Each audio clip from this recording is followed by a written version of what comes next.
The scream didn't rise the way panic usually does.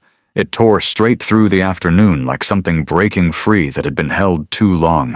It cut across the street, sharp enough to make the air feel thin, and for a split second my body reacted before my mind did, hands already moving, breath already shortening. I was in my garage with the door half open, the kind of ordinary moment that tricks you into thinking nothing bad can happen because nothing bad ever has before. The heat that day pressed down hard, baking the pavement until it shimmered, and the neighborhood felt suspended in that lazy, deceptive calm where everyone assumes the rules of decency will hold without supervision. Then the scream came again, louder, jagged, and unmistakably human in a way that doesn't belong to inconvenience or irritation but to harm. I dropped what I was holding and stepped forward, the sunlight outside bending strangely, as if the street itself didn't want to show me what was happening. Across the road, the scene didn't register all at once, because my brain refused to accept that what I was seeing could exist in a place built on manicured lawns and laminated bylaws.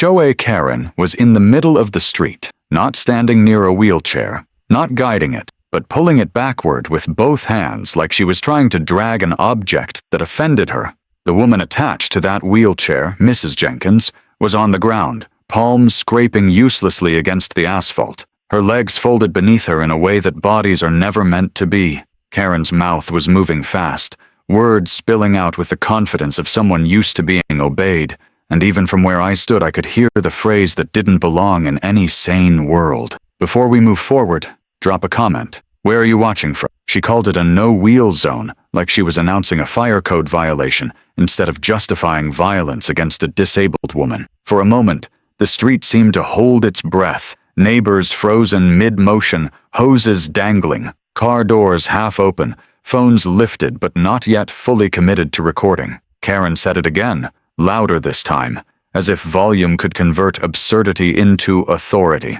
as if repetition could turn cruelty into policy. "Rules are rules," she snapped, her voice slicing through the heat with a practiced sharpness that carried no doubt and no empathy. The phrase landed wrong, not just because it was cruel, but because it was delivered with pride, like she expected agreement to bloom automatically around her. Mrs. Jenkins tried to pull herself upright, one hand still clinging to the wheelchair frame, her face tight with pain and humiliation rather than fear. That distinction mattered, because fear fades, but humiliation sinks into the bones and stays there long after the body recovers.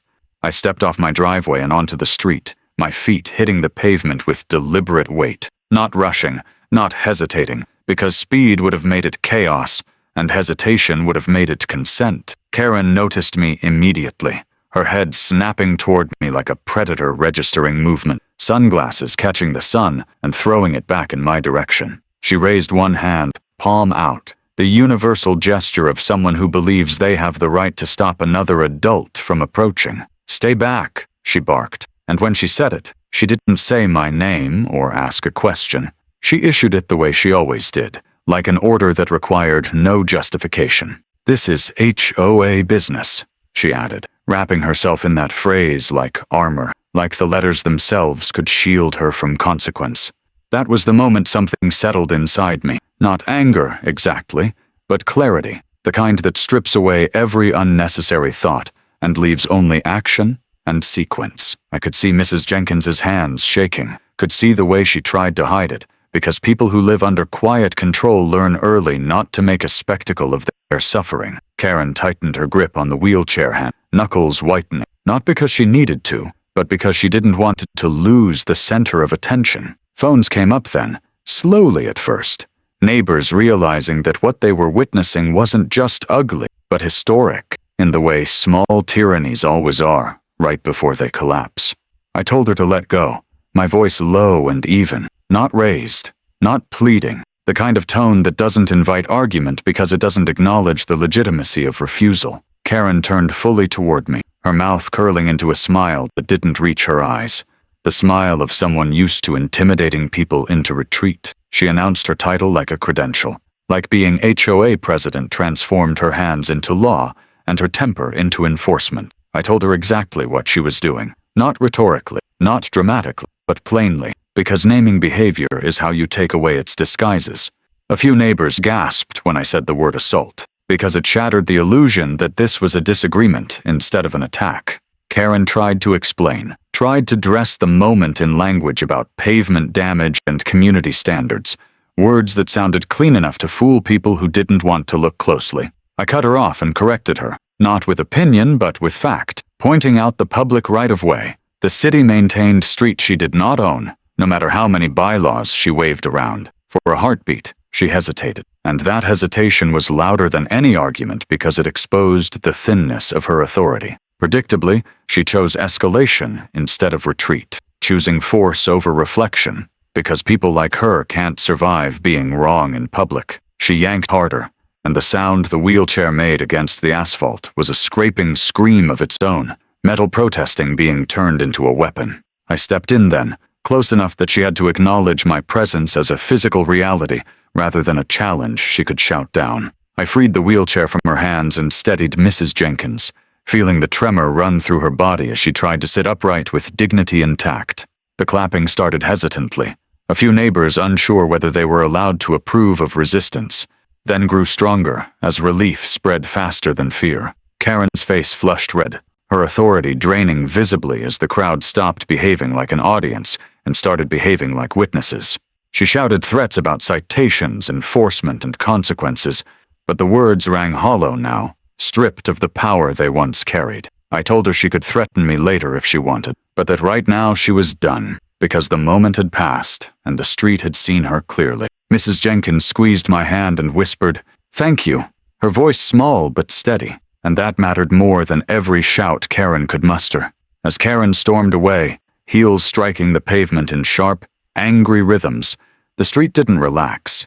It hardened, like something irreversible had just occurred. I stood there with my arm around a woman who should never have been made to defend her right to exist in her own neighborhood, and I understood that this wasn't the end of anything. It was the beginning of exposure, the kind that doesn't fade when the cameras turn on, the kind that follows people like HOA Karen into rooms where titles stop working. Karen did not arrive in this neighborhood by accident, and she did not become what she was through chance or misunderstanding. Because people who behave the way she did rarely wake up one day and decide to cross a line without having practiced stepping over smaller ones first. She had been here long enough to learn which voices went quiet when challenged and which neighbors preferred peace over fairness. And she treated that knowledge the way other people treat leverage, carefully and without remorse. When I first moved in, she presented herself as order incarnate, the smiling custodian of standards. The person who claimed to protect property values the way guards protect vaults, with vigilance that looked responsible on the surface and invasive once you stood still long enough to notice. She welcomed new residents with a binder thick enough to bruise a wrist if you dropped it, pages dense with language designed to overwhelm rather than inform. The tone was always polite, almost friendly. Buried inside were clauses that handed discretion to the HOA president in ways that felt deliberately vague. Authority stretched thin, but wide enough to cover whatever mood she happened to be in that week. Most people skimmed, signed, and moved on, because life is busy, and no one expects to need legal precision just to live quietly on their own street. Karen counted on that. She relied on the assumption that ordinary people would never test the edges of what she claimed to control. The first signs were small, so small they felt petty rather than dangerous. Notes about trash cans left out too long, warnings about paint shades that were technically acceptable but aesthetically displeasing to her, reminders that sounded optional until they weren't. She spoke in a language of compliance, not because she believed in community, but because compliance is easier to enforce than respect. The board existed, but only as an echo chamber. Neighbors who nodded and signed because challenging her meant becoming visible. And visibility under Karen's rule came with consequences. She cultivated that imbalance patiently, training the neighborhood to associate her displeasure with disruption. I had spent years around real authority before retiring, the kind that comes with responsibility and oversight, and the contrast was impossible to miss once I started paying attention. Real authority explains itself, invites scrutiny, and survives it. Karen's authority deflected questions, reframed challenges as disrespect, and leaned heavily on the idea that her position alone justified her behavior. She did not argue facts. She asserted power, and that difference mattered because it revealed how fragile her control actually was. The louder she spoke about rules, the less she seemed to understand the laws that existed beyond her paperwork. Mrs. Jenkins had lived here long before Karen ever held a title, long before the HOA carved its initials into signs and letterheads. She remembered when the street was quieter, and rules were agreements rather than threats, and that history made her a problem for Karen, not because she broke any rule, but because she reminded people that life here had once functioned without constant enforcement. The wheelchair made her visible in a way Karen despised, not out of concern for pavement or order, but because it disrupted the illusion of uniformity Karen worked so hard to maintain. Difference, to Karen, was disorder, and disorder was something she believed she had the right to eliminate. The incident with the wheelchair did not come from nowhere, and that was the detail most people missed at first. It was the escalation of a pattern that had been building quietly. Citations issued for accessibility ramps deemed unsightly, comments about mobility devices being temporary inconveniences rather than necessities, the subtle framing of disability as a compliance issue instead of a reality. Karen had learned that most people would swallow indignities if they were delivered with enough confidence and paperwork, and she had grown bolder because no one had forced her to stop. Each unchallenged overreach taught her the same lesson, that authority was something you could claim and expand without ever being required to defend. What made her dangerous was not volume or temper, but certainty, the unshakable belief that she was right because she was in charge. She did not see herself as cruel, and that self-image insulated her from guilt. In her mind, she was preserving order against chaos, beauty against inconvenience, and anyone who stood in her way became an obstacle rather than a person. That mindset turns ordinary people into targets, and it turns small powers into blunt instruments, because once empathy is stripped out of decision-making, all that remains is enforcement for its own sake. By the time she put her hands on that wheelchair, Karen had already crossed the line internally, long before she crossed it in public. The neighborhood had taught her that silence meant consent, and that fear could be mistaken for respect if no one corrected the record. She believed the street belonged to her authority, that the rules she curated were superior to the laws that governed everyone equally. What she failed to understand was that borrowed power collapses the moment it is forced into the open, and that day, under the weight of witnesses and cameras, her authority stopped being assumed and started being examined. Karen's authority did not operate in isolation, and that was the most dangerous part of it, because systems that harm people rarely announce themselves as villains. They present as structures, committees, processes, and procedures that appear neutral until you trace where the power actually flows.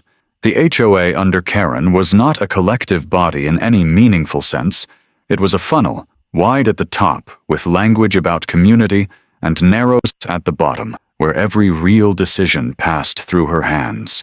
Titles rotated on paper, minutes were recorded, votes were staged, but the outcome never changed because the structure had been engineered to ensure it couldn't. Power lived in interpretation, and Karen controlled interpretation absolutely. The board functioned as insulation rather than oversight, a layer designed to absorb blame without ever stopping momentum. When residents complained, they were told decisions were made collectively. When the board was questioned, policy was blamed, and when policy was challenged, interpretation was cited. Each step pushed responsibility further away from the person actually exercising control, and Karen exploited that diffusion with precision. She spoke for the board, even when they hadn't spoken themselves, framed enforcement as consensus, and treated silence as approval. Over time, the board stopped questioning her entirely, not because they agreed with everything she did, but because disagreement came with personal cost.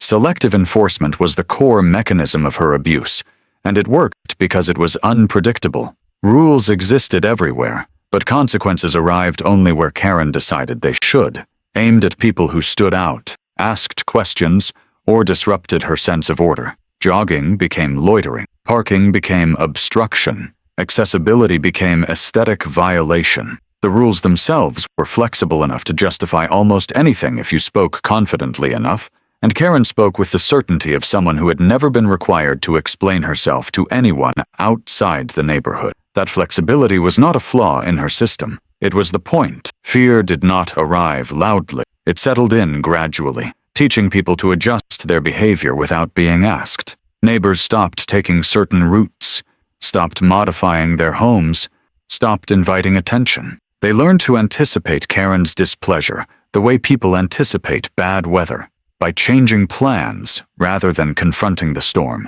That kind of control does not require constant enforcement. It requires consistency, and Karen was consistent. She did not need to punish everyone. She only needed to punish enough people to remind the rest what happened when you became visible. Police involvement gave her an additional layer of intimidation that she wielded carefully. She knew how to frame complaints in ways that sounded urgent without being specific. Language designed to trigger response rather than scrutiny. Officers arrived expecting cooperation, not conflict, and Karen positioned herself as the responsible authority, maintaining peace.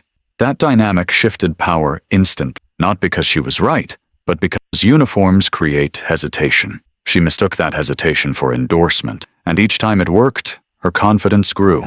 The wheelchair incident was the clearest expression of that system at work. Not an anomaly, but a culmination. Karen did not suddenly decide to be cruel. She followed the same logic she always had, that rules were whatever she said they were, and that enforcement justified itself through confidence. The difference was that this time, the target was someone whose vulnerability made the abuse impossible to reframe quietly. A disabled woman on the ground, a wheelchair being pulled away, a phrase as absurd as "no wheel zone" spoken with authority. Those details stripped away the ambiguity Karen relied on. There was no interpretation that could make it reasonable, no policy language that could soften the image. What Karen failed to understand was that systems built on intimidation collapse when they are forced into clarity. Her power depended on people not looking too closely, on moments passing without being recorded, on shame staying private. The moment the neighborhood saw her authority exercised without disguise, the structure she had built began to crack. The board that once shielded her would soon realize that insulation works both ways, and the rules she hid behind would become evidence rather than protection. Her abuse was not loud until it was exposed, but once exposed, it was unmistakable, and nothing built on fear survives long once fear changes sides.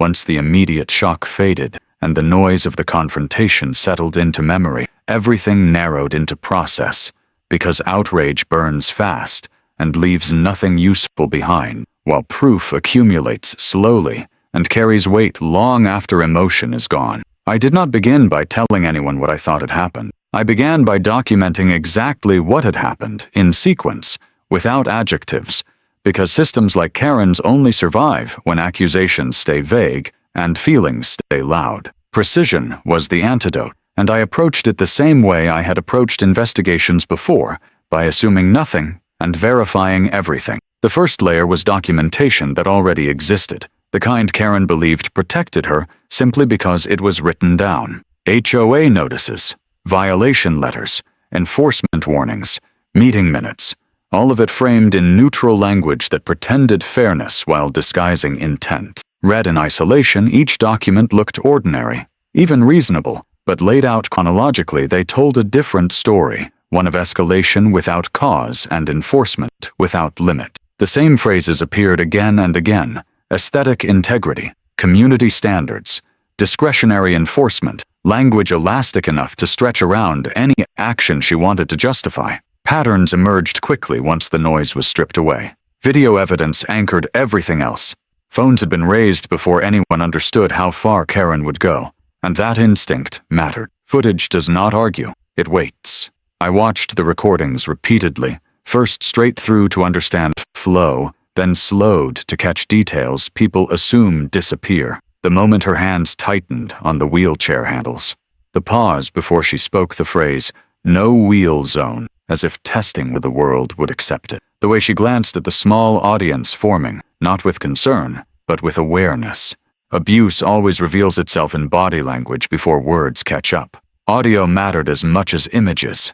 The contrast between voices was unmistakable. Mrs. Jenkins sounded confused, then frightened, then humiliated, while Karen's tone remained clipped and controlled, the voice of someone performing authority rather than responding to a situation. That imbalance mattered. Lawful authority explains itself clearly. Unlawful authority fills silence with certainty. Each command Karen gave shifted slightly, adapting to resistance, which exposed the absence of any real rule behind it. She was narrating justification in real time, and the recording preserved every revision. From there, the scope widened to corroboration. Neighbors who had once stayed quiet began to speak when they realized silence no longer protected anyone. Statements arrived cautiously at first, then with more confidence. Stories of fines that made no sense, warnings that escalated without explanation, threats delivered politely, but relentlessly. Each account on its own could have been dismissed as anecdotal. Together, they formed a pattern of conduct that was impossible to ignore. The wheelchair incident was not an outlier. It was the clearest example of a behavior Karen had refined over years. Policy analysis stripped away the last layer of cover. I pulled the HOA bylaws not to debate their philosophy, but to identify their limits. There was no provision granting authority to restrain, detain, or interfere with the person's mobility on a public right-of-way. The absence was as important as any written clause. Abuse of power is defined as much by what someone pretends authorizes them as by what actually does. Karen had crossed from enforcement into impersonation, and that gap was where liability lived. Financial records added weight the narrative alone could not. Enforcement fees, miscellaneous charges, unexplained expenditures tied to compliance activities created a paper trail that revealed motive alongside behavior. Control was not just ideological, it was profitable. Each fine reinforced authority and generated revenue, and the people most likely to be targeted were those least able to fight back. When discrimination aligns with financial incentive, it stops being incidental and becomes structural. By the time everything was assembled, there was nothing speculative left. Timelines matched footage. Statements aligned with documents. Policies contradicted actions. The story Karen believed she controlled collapsed under its own detail. Proof does not need to raise its voice.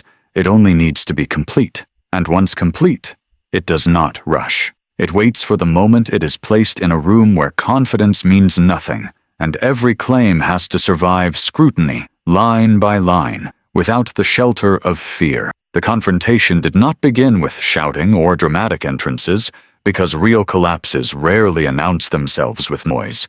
They begin with misplaced confidence carried into the wrong room. The courtroom was neutral in the way only institutions can, stripped of personality, indifferent to status, designed to reduce everything to sequence, evidence, and consequence.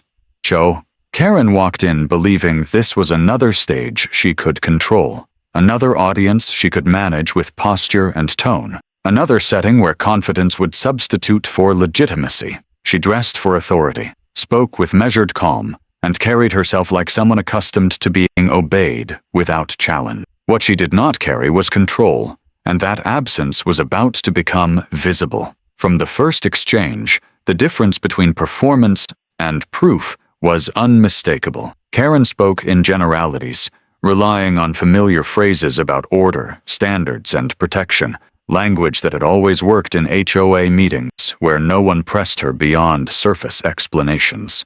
Here those words landed without weight. Each time she referenced policy, she was asked which one. Each time she cited authority, she was required to identify its source. The room did not respond to confidence, it responded to specificity, and specificity was where her narrative began to thin. As evidence entered the record, the shift became tangible. Video footage played without commentary, allowing the actions to speak for themselves. The moment she grabbed the wheelchair, the pause before the phrase, "no wheel zone," the lack of any immediate safety concern. The courtroom absorbed these details in silence, the kind that signals attention rather than agreement. Karen watched the screen with a rigidity that betrayed strain, her earlier composure replaced by stillness too deliberate to be natural. Performance requires an audience that reacts. Proof requires only observers. Witness testimony compounded the effect. Neighbors described patterns they had never named, but escalation framed as enforcement, humiliation justified as compliance. Each account reinforced the same structure. Authority asserted without limit. Rules applied selectively. Resistance punished quickly to discourage repetition. Karen attempted to interrupt, to clarify, to contextualize, but each interjection only highlighted her dependence on control. Here, interruptions were noted, not indulged. Control slipped further each time she tried to reclaim it. The public aspect of the collapse mattered as much as the legal one. Reporters filled the benches, cameras trained not on spectacle but on sequence, capturing the slow unraveling of a narrative that could not withstand daylight. Outside the courtroom, phones buzzed with updates, footage circulated again, now paired with analysis rather than outrage. What had once been shocking became comprehensible, and comprehension is far more dangerous to abusive systems than anger. Anger fades. Understanding spreads. Karen's demeanor shifted as the day progressed. The clipped certainty softened into defensiveness, then into irritation, then into something quieter and more revealing, a subtle confusion that appeared when authority no longer produced compliance.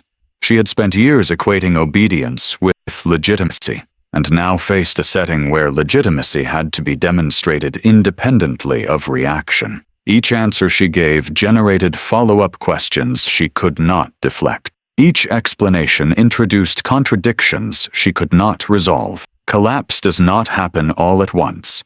It accumulates. When the court addressed the central issue directly, the question of authority over a disabled person's mobility in a public space, Karen's framework finally failed. There was no statute to cite, no bylaw to stretch far enough, no procedural language elastic enough to justify the act. The silence that followed was not dramatic, but definitive. It marked the point where her authority ceased to exist even as a claim. What remained was conduct, stripped of narrative, exposed as it was. Outside, the react, but restrained. There were no cheers, no chants, no triumphal declarations. Instead, there was a collective recognition that something irreversible had occurred. Board members who had once stood behind Karen physically repositioned themselves, creating distance that spoke louder than words. Statements released later that day avoided her name entirely, focusing on process failures and corrective measures, language designed to separate the institution from the individual who had embodied it. Abusive systems always abandon their figureheads once exposure becomes expensive. Karen left the courthouse without ceremony. No entourage, no speeches, no attempts to address the cameras. Her silence was not strategic, it was involuntary. The narrative she relied on no longer functioned, and without it she had nothing to say that could restore control. The public collapse was complete, not because of a verdict alone, but because her authority, once dependent on fear and ambiguity, had been translated into clarity and accountability. Once that translation occurs, there is no way back, only forward into consequences she could no longer manage.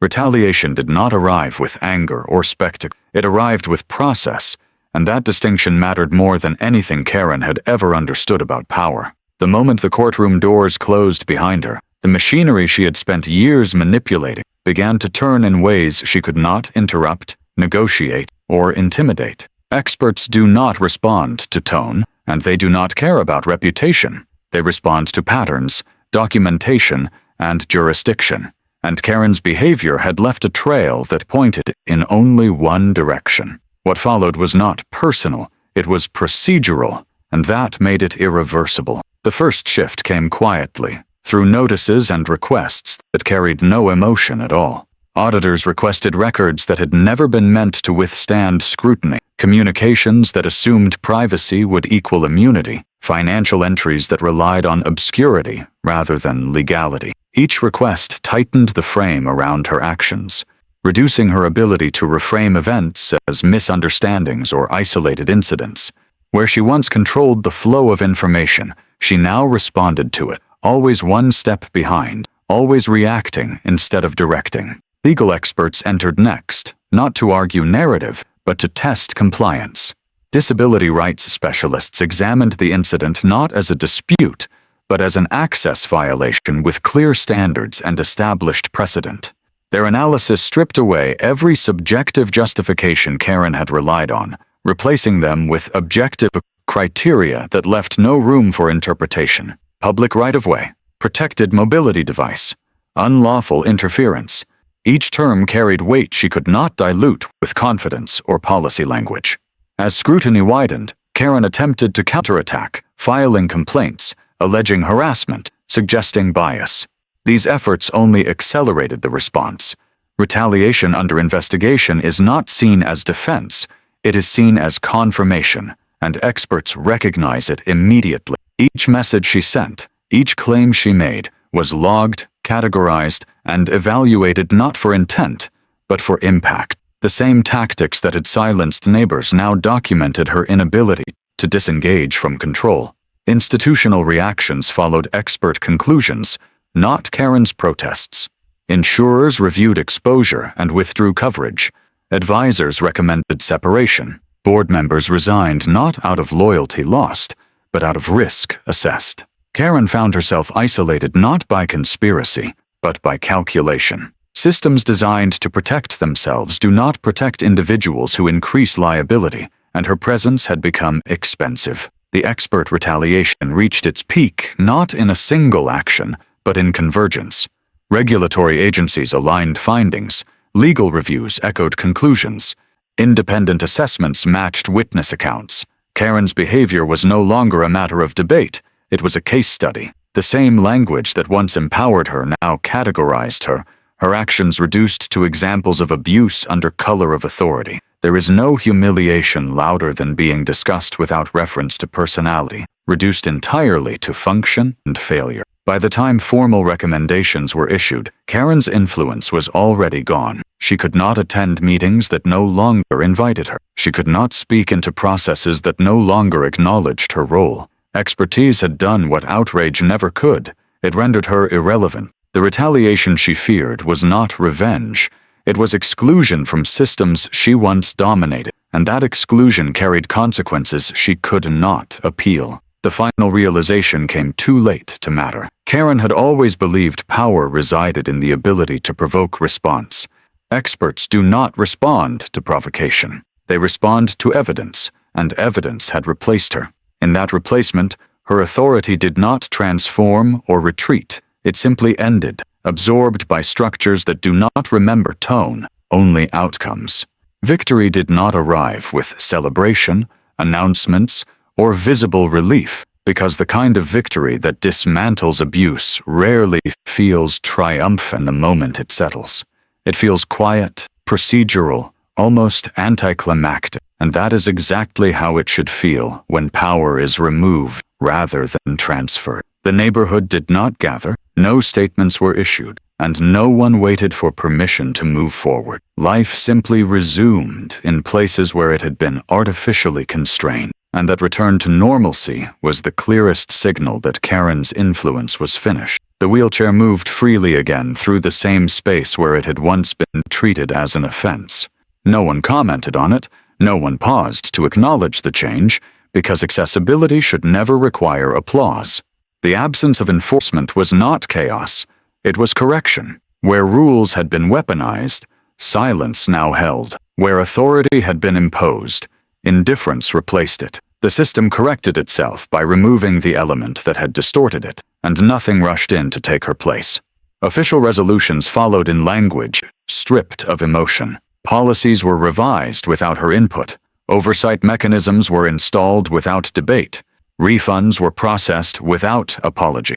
The HOA structure itself did not survive the audit intact, because structures built to protect unchecked discretion cannot withstand accountability. It was dissolved quietly, replaced by something smaller, flatter, and less theatrical, a framework that could not concentrate power the way Karen once had. No announcement marked the transition. It simply happened. Karen did not contest the outcome publicly. There were no statements, no attempts to explain, no reframing of events. Her silence was not dignified. It was empty. She had spent years commanding attention, and now attention moved past her without resistance. That indifference carried more weight than condemnation ever could. Systems do not punish irrelevance.